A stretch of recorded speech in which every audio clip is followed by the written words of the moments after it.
Merhaba arkadaşlar. Yine yeni bir çalışma ile birlikteyiz. Çalışmamızda kapı çelengi yapacağız. Yeni yıl için, kış ayları için. Bunun için şöyle portakal kabuklarından yıldız kesip kaloriferin üzerinde kuruttum. Yalnız üzerine küçük birer ağırlık koydum ki düzgün çıksın diye. Ayrıca yine kozalakları kullanacağız ve su bazlı akrilik boya ile renklendirmeler yapacağız. Çam dalları var birkaç tane ve kuru kokina dalları var. Bunlardan faydalanarak kendimize yılbaşı kapı çelengi yapalım. Başlayalım.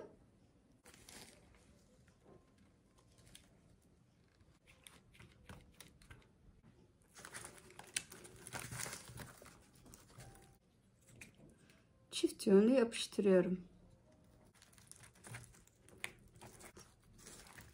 Gayet iyi tutuyor. Bu arada kanalı izleyen arkadaşlarım hatırlar. Ben genellikle hızlı yapıştırıcı kullanıyorum. Bu çalışmada ilk kez sıcak silikon tabanca kullanmaya başladım. Denemek istedim, bakalım iyi verim alacak mıyım diye. Şu ana kadar gayet güzel. 3 tane çelenk yapacağız. Kozalaklarımızı yapıştırdık. Küçük kozalaklarımız var. Onları aralara yerleştirelim.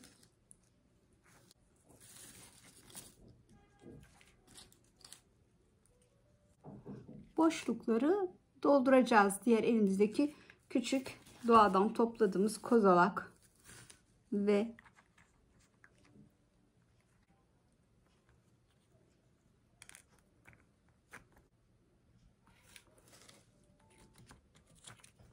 çabuk çabuk yapıyoruz. Sıcak silikon donmadan yerine yerleştirelim.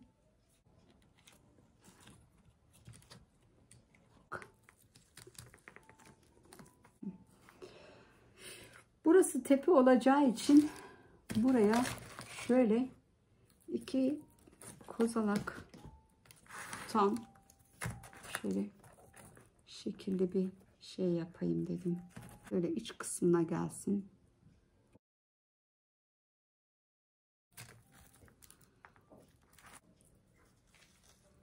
Burası böyle çiçek gibi olsun. Bir şey var. Evet. Şimdi şu boşlukları biraz daha doldurayım iyice. Boşluk kalmasın.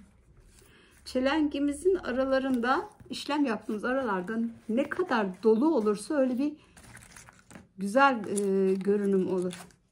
Dolayısıyla boşluk bırakmamaya çalışalım.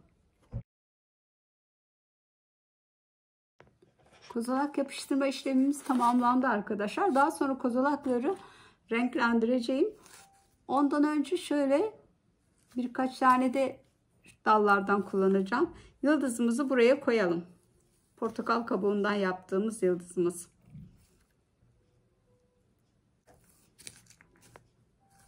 Bu haliyle bile kullanabiliriz. Doğal seviyorsak, hiç elimizde diyelim boya yok. Gayet güzel oldu. Bir kurdale bağlarız. Kurdale olmazsa bile yanımızda yine asılır bu şekilde, çok güzel. Araya şöyle dallardan yerleştiririz. Renklendirme yapacağım biraz arkadaşlarım.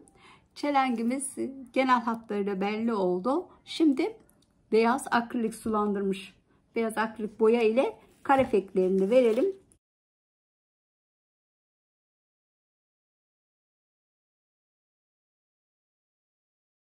Bakın, yaptıkça insan aklına yeni fikirler geliyor.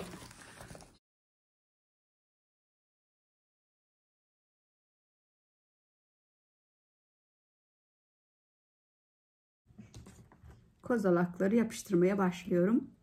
Önce tabii yerini iyice tespit etmeliyim ki şöyle bir baskı uyguluyorum.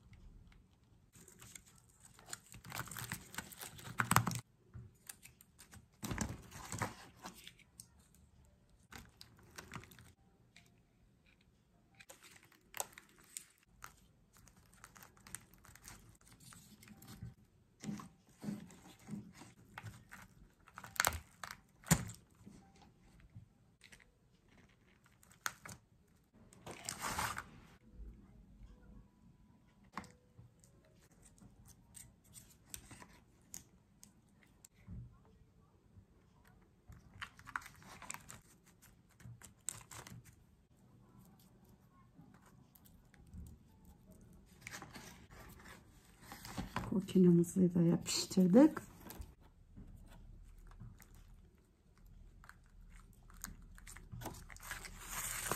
Ve yıldızımızı da yapıştırdık. Yine kar efekti yapacağım. Şöyle süngerli aparatımla. Burada da güzel durdu. Çok azıcık şuralara da şöyle dokunalım. Ve dış kapıya astığımız gibi iç kapıya ya da balkona, kapalı cam balkon varsa açık balkonda da güzel olur.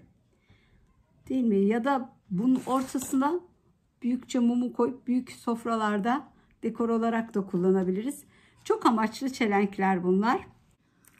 Sıra geldi 3. ve son çelengimize. Bu çelengimizde beyaz akrilik boya sprey şeklinde kullanacağım. Dalların her tarafına ulaşsın diye. Burada denedim.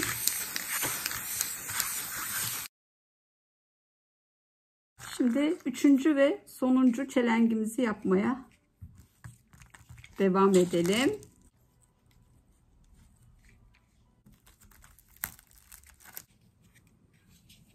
Şimdi bir tane çubuk tarçın, ikili görünüyor böyle. İsterseniz birkaç tane de yapabilirsiniz.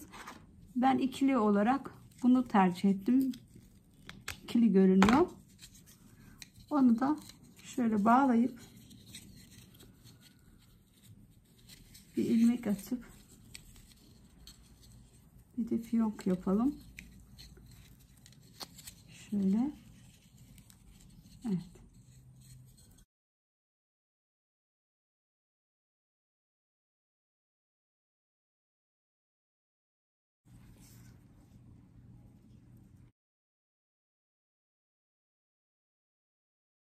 Son işlemimizi yapıyoruz. Vernikleyeceğiz.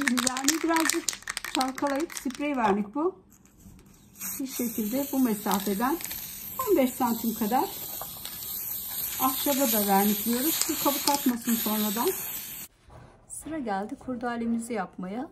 Şöyle şu iki işaret parmağıyla diğer 3 parmağı birleştirdiğim yerin alt kısmından geçirdim. Şu taraftakinin içinden geçiriyorum. Ve kurdalemiz hazır. Düzeltelim. Bir de şu kısmı katlandı, onu düzelteyim.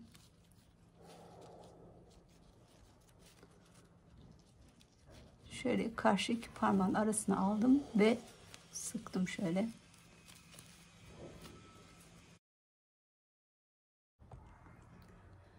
Evet arkadaşlarım, sıra geldi kurdalemizi çelengimize yapıştırmaya.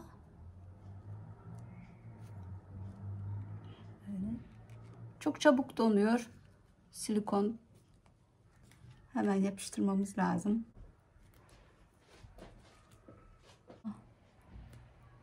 Şöyle. Kurdaleler bitti. Şöyle 30 santim kadar jut ipi 2 tane kestim. Çelengimizi kapıya asmak için bu iplerden faydalanacağız. Şöyle. Diğer çelenklerimize de aynı işlemi uyguluyorum. Evet sevgili arkadaşlarım, bir çalışmamızın daha sonuna geldik. Bu özellikteki kapı çelenkleri mağazalarda 700 ila 2000 TL arasında satılmaktadır. Biz bunu doğadaki malzemelerle eldeki malzemeleri birleştirerek sadece silikon yapıştırıcı, çok az akrilik boya, küçük birer kurdale ve çok az jut iple oldukça uygun bir fiyata mal ettik. Toplamda hepsi 50 TL olmuştur. 3 çelenk için 50 TL'lik bir masraf yaptık. Ve evimize, kapımıza çok güzel bir şıklık kazandırdık. Sevgili arkadaşlarım, öncelikle bu çalışma ve diğer tüm çalışmalar boyunca benimle birlikte olduğunuz için sizlere çok teşekkür ediyorum. Bu kanalda doğadaki malzemeleri, eldeki malzemeleri uygulayarak yeni objeler yapıyorum ve bu içerikleri sizlerle paylaşıyorum. YouTube'da abone olmak ücretsizdir. Abone olmayı, yorum yapmayı, beğenmeyi unutmayın. Bir dahaki çalışmada görüşmek üzere. Hoşça kalınız. Mutlu, sağlıklı kalınız.